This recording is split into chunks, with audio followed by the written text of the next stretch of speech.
This video is brought to you by asteroids. One will get us eventually. Spider-Man does whatever a spider can, and also what a man can, I guess. He's been the subject of countless comic books, video games, TV series, movies, and probably some shit mobile games. Pick a medium, and he's definitely been in it at some point if he isn't currently. Which makes sense, I mean he sells the most merch by far of all the comic book characters. That's followed by Batman, but it's not even close. But not all things Spider-Man see the light of day, as this video aims to discuss, as well as other topics like... Actually, no, that's pretty much it. But there is a Loot Crate giveaway at the end. Let's crack on, shall we? The Amazing Spider-Man is notable for a few things. Skateboarding, a weird suit that always looks like it's wet for some reason, being an unnecessary retread of a better film, great chemistry, watching an old man get shot, an even dumber sequel where you use vintage coins found in a calculator to find an underground lair inside a train carriage that your dad built, but above all else, being a series that's so bad in general that Sony were forced to lend its character back to Marvel. But actually, in actuality, these films existed as a jumping off point into a whole Spider-Man cinematic universe and also a direct sequel in The Amazing Spider-Man 3. Now, there's not much confirmation in terms of what we would have seen, but we do know that Sony was so confident in Part 2 that they set a 2016 release date for the next film before the previous film was released. Mark Webb was said to return as director, as would Andrew Garfield's Twilight hair, and Paul Giamatti stated that he'd be back. Rumors included the return of Gwen Stacy in clone form, perhaps kicking off a variation of the Clone Saga, and potentially even a Spider-Gwen series. The Green Man covered in moss and jagged garbage would also be back, and we'd see the introduction of both Eddie Brock and Cletus Cassidy. In fact, presumably, a lot of the unsolved mysteries from the Amazing Spider-Man series would have been resolved in Part 3, including what would have happened to all that sinister tech from the Oscorp villain origin basement. Who was that mysterious man in the hat? What was his problem? Would Felicity Jones's character go on to become Black Cat? Did the Rhino beat the shit out of Spider-Man? How did that movie end? Was Peter Parker's father alive, seeing as there was a deleted scene where he was? And why was this whole series built around the mystery of his parents in the first place? Does anybody care about that? But like I said, these unanswered questions that probably would have remained unanswered regardless, and various cameos, would act as a jumping off point to a cinematic universe that absolutely nobody thought was a good idea. You know, which is exciting. I'd love to get into all of it, but you know, it hardly seems like this is the time or the place. Actually, come to think of it, this is both the time and place. The Amazing Spider-Man universe was shelved for a number of reasons, but not for the reasons that it sounded like a terrible idea and Sony not having made a good Spider-Man film since 2004. The Sony email hack, though, resulted in embarrassment for the company, and The Amazing Spider-Man 2 didn't perform super well, either critically or commercially, so all these wonderful ideas I'm about to outline would fail to see the light of day. One included a Venom solo movie, a Sinister Six film that focuses on the villains, which is said to be still happening apparently, and an Aunt May prequel that centered on her years as a super secret sexy spy working for S.H.I.E.L.D. or some variation of S.H.I.E.L.D. because Sony doesn't have the rights to S.H.I.E.L.D. Even Sally Field though was like,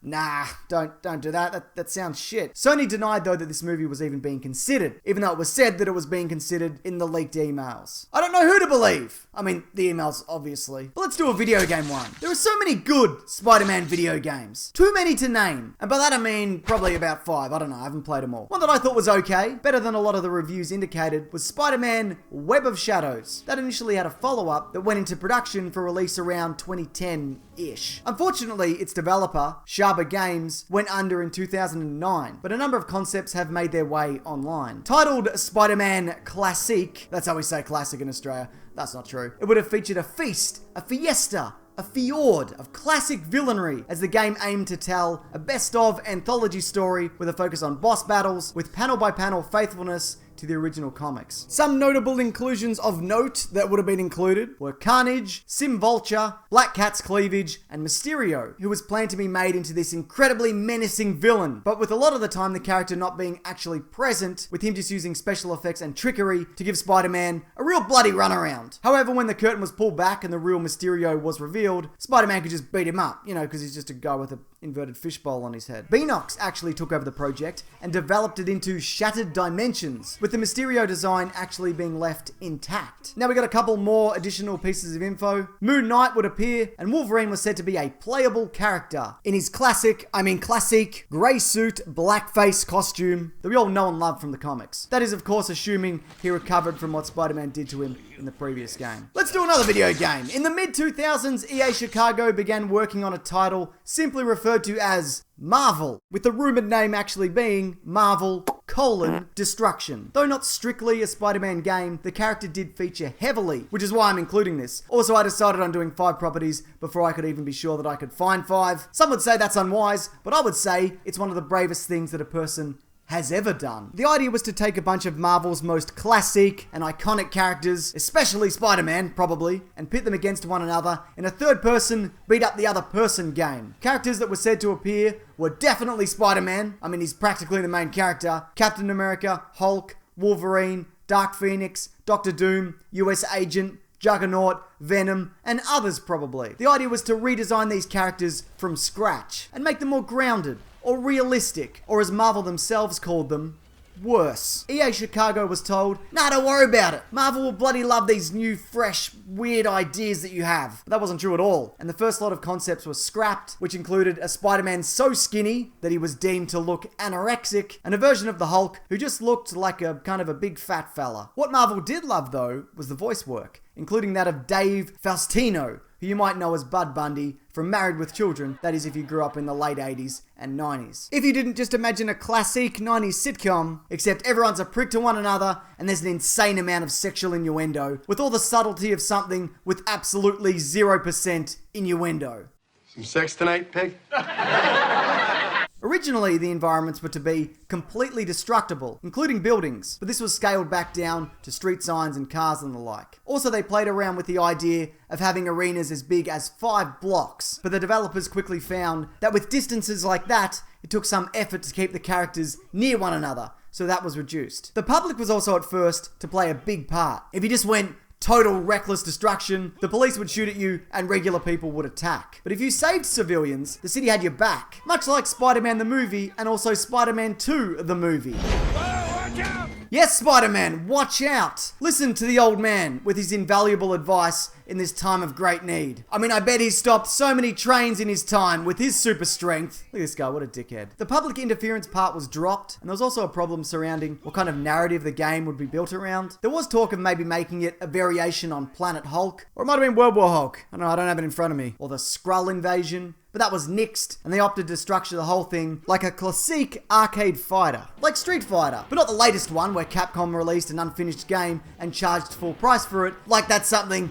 totally okay, which it isn't. I'd be so mad if I was a fan and had bought any of the street fighting games. Man, I'd probably say something on Twitter, really let people know that, I'm taking a stand. That this middling YouTuber with very little reach or influence, he was not happy about the thing that we're talking about. Unfortunately, like Street Fighter V, the game was never finished. It went over budget and behind schedule, and for some reason EA were anxious to rid themselves of the Marvel license because they're dummies, I guess. So the game was shelved and the Marvel rights went to Sega, who made a bunch of crap and then a pretty alright Captain America game. You ever play that one? It's not bad. It's got the Arkham combat.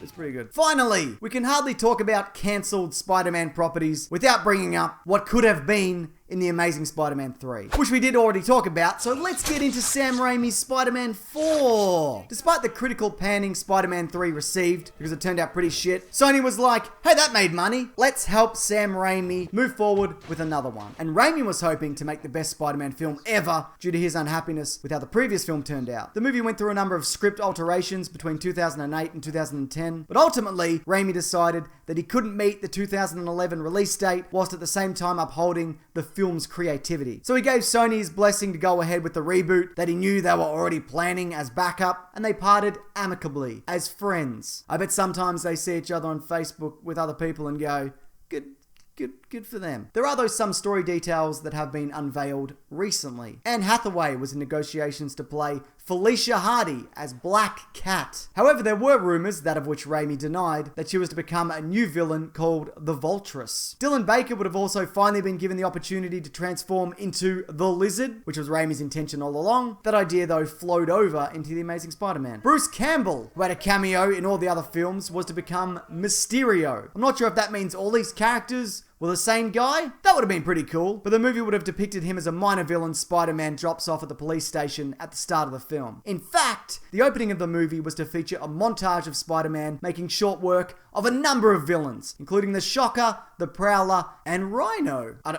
don't know why I said it like that. The Vulture was to become the main villain, with it said that John Malkovich would take on the role. There has been some concept art released of their aerial battle, which I will now reveal for your viewing pleasure, bolstered by the most dramatic music I could find in fairly short notice.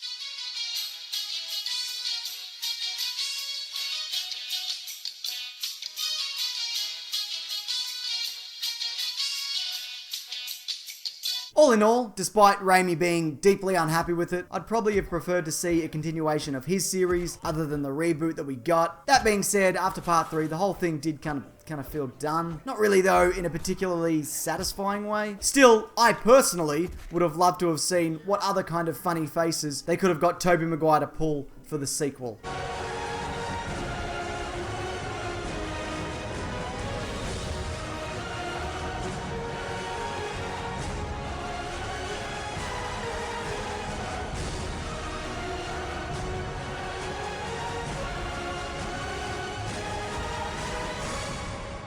Regardless, I'm still hoping for a Spider-Verse movie featuring all the live-action Spider people and more. I made a video on that if you're keen. I'll link it below. How exciting. But you know what bloody else is exciting? This person here winning this week's Loot Crate. If you are this person, just private message me your details on my channel and I'll sort it out. And if you want to win next week's box, just leave any comment you want below. Maybe you could be like one of the literal thousands of people who type some variation on any comment, or perhaps even make mention if you'd have liked to have seen any of these cancelled Spider-Man properties become a reality. Also, just before I go, I have a podcast called The Weekly Planet. That's linked below. It's out every Monday. Or if you want, check out that video there where I just kick The Walking Dead for 10 or so minutes for being, a pretty garbage show. But regardless, thanks for watching this video. I appreciate it. Take care.